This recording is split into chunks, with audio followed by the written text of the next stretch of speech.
In high school sports, in our NYC basketball game of the week, it was Lincoln High School against Brooklyn Collegiate. They traveled to Brooklyn Collegiate. Let's pick up the action over at Brooklyn Collegiate, where the teams were both warming up before the game. And it was the Isaiah Whitehead and Craig McKenzie show, which got off with Craig McKenzie nailing a three for Brooklyn Collegiate. Isaiah Whitehead would come back and do his own imitation of it, nailing his own long-distance three for the Rail Splitters. But McKenzie also will continue to pour it on, goes around and up and over. He had 2 points. He had 19 points for Brooklyn Collegiate. Whitehead again.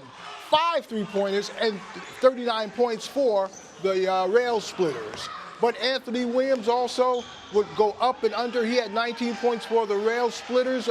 Craig McKenzie will come back and make it even Steven on this three-pointer. But the Rail Splitters were too tough for Brooklyn Collegiate as they pull away on this long-distance alley-oop, winning the game in overtime, 93-79. So congratulations to the Rail Splitters. Maybe these teams might meet in the championship. Who knows? But joining me to talk more about the pro side of high school sports, the pro side of high school sports is also Eric Hicks of Game Over NYC. Eric, when you look at the pro side of things, you got, we used to have high school ball players that moved on to the pros. That doesn't exist anymore, right? No, it doesn't exist. The NBA has changed the rules so that you have to do some time somewhere else, either overseas or in college, before you can go into the pro. Could you think Isaiah Whitehead could go straight in?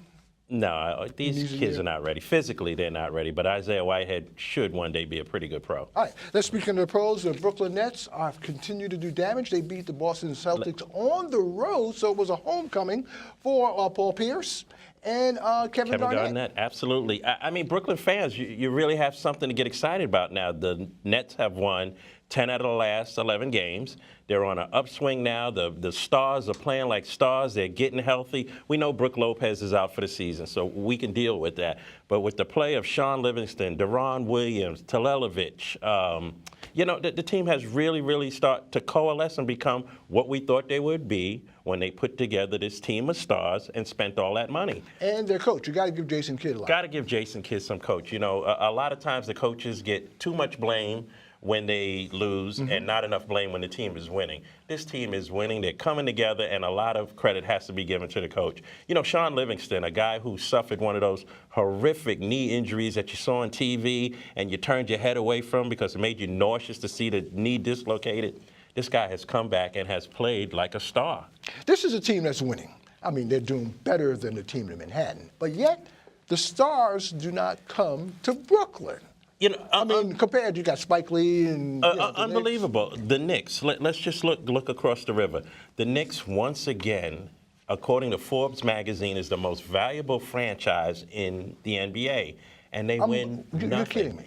The most valuable franchise. They're number one, and the Lakers are number two. Okay. And I think that the Knicks, they're losing. The Knicks have found a formula where they recruit stars to sit around the court to watch the game and don't worry so much about the stars. The stars in the uniforms seem to be secondary. I think the Nets have to learn something from that.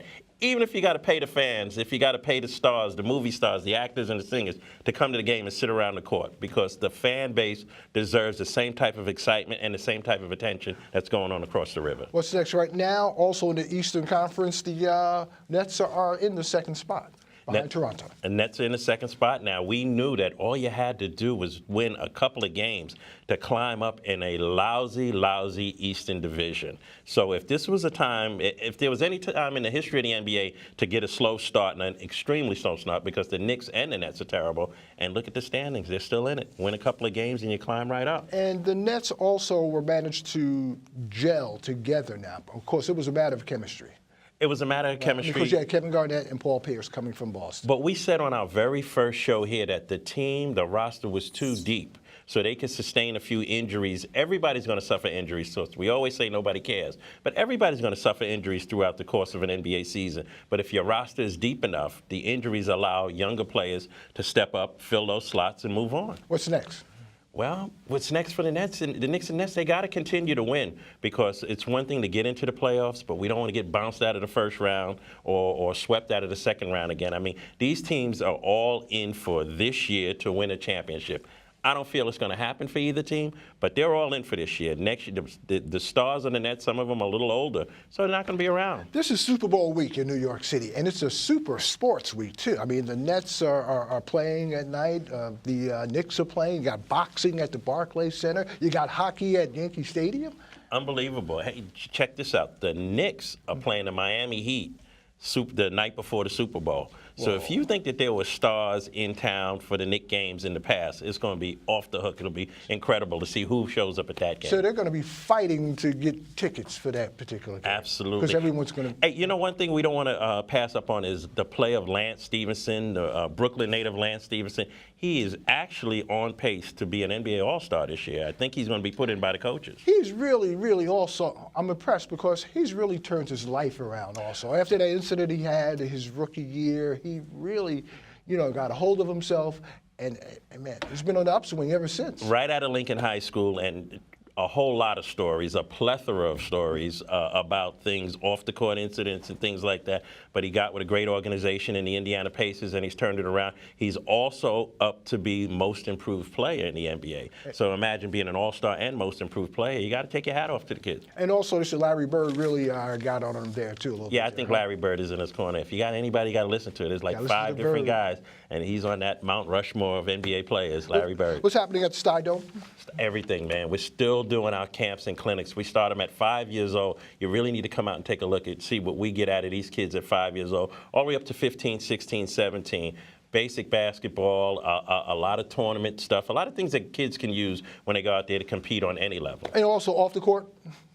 Off the court. Well, we never sold Hoop Dreams. As a company, Game Over, we're not about Hoop Dreams. We don't tell kids that they're going to be NBA players, but we teach them the techniques and the skills and the different things that you need to be successful at anything. So you can apply it to basketball and you can apply it to life. We don't know where the PSAL championships are going to be held. Any heard rumor that the Sty Dome has been approached? Bring it to the Sty Dome, Maybe we have to put some more seats in there or something, but I think it's going to wind up at St. John's University. All right, cool.